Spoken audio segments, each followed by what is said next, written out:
Hey YouTube, welcome to the second video in the C programming tutorial series.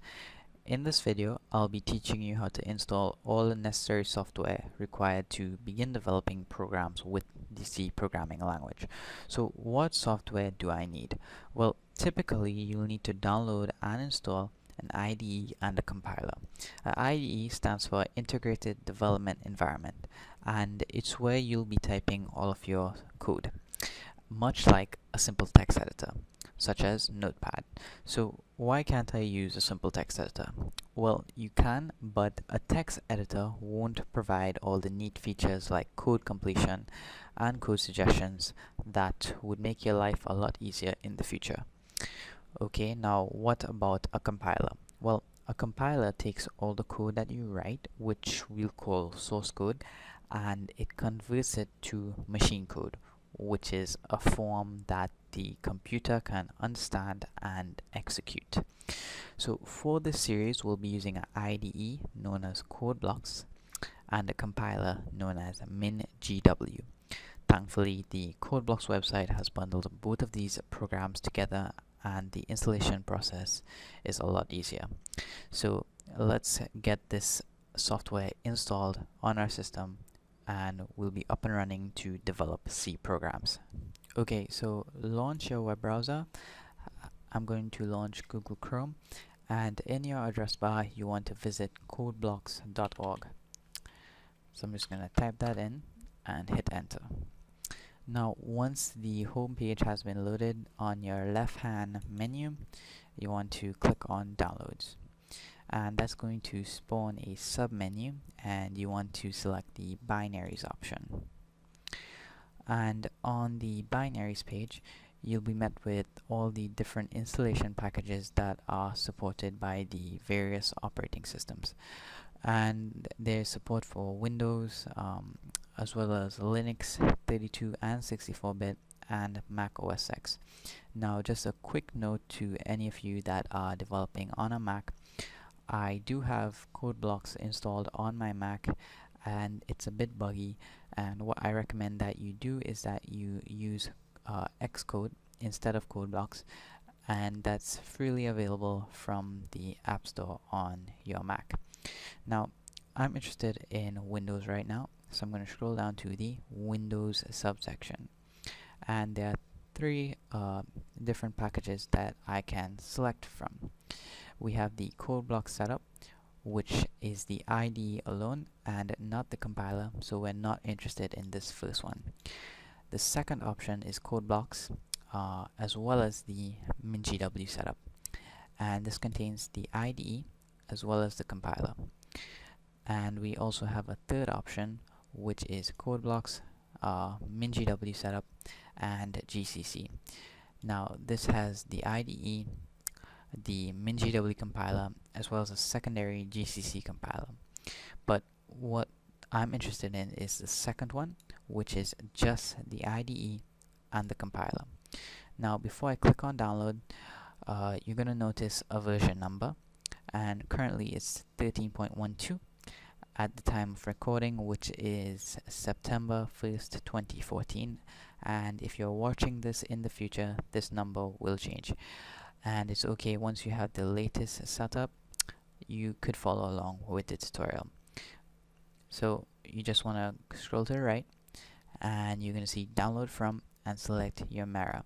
Now I have this already downloaded, so I'm just going to install it on my system, and it's downloaded in my downloads folder, so I'm just going to navigate there, and the installation file is right here.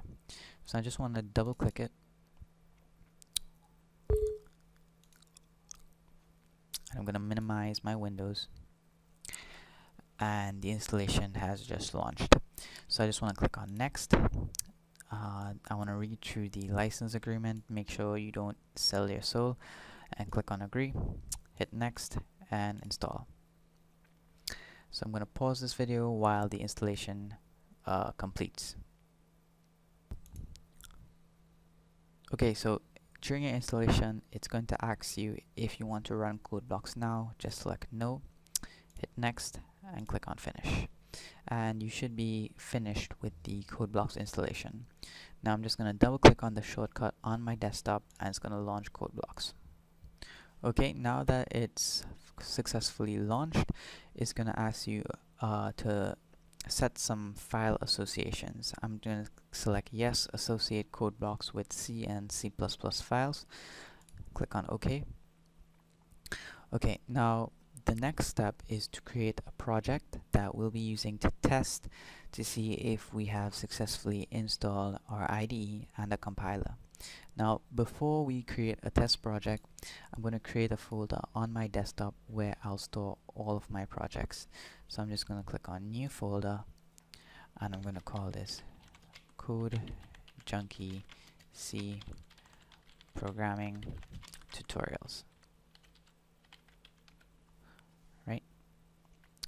I'm going to put that to the side of my desktop. Oops. Now I'm going to click on Create New Project, and I can do that from the home screen, or I can click on File, New, and Project.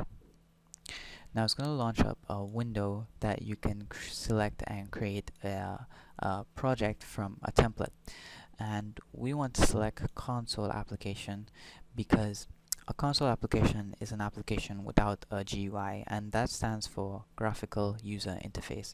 That means that this application will not have any buttons and labels, and it allows us to focus on the fundamentals of the programming language. So we're just going to select console application, click go, hit next. Ensure that C is selected and not C++. C++ is more of a object-oriented programming style, and we're not too interested in that. We're interested in C, which is procedural. So ensure C is selected, hit next, and we'll be ready to fill in some details about our project. So I'm going to enter a project title, and I'm just going to call this test project. And now we have to fill in the folder to create project in.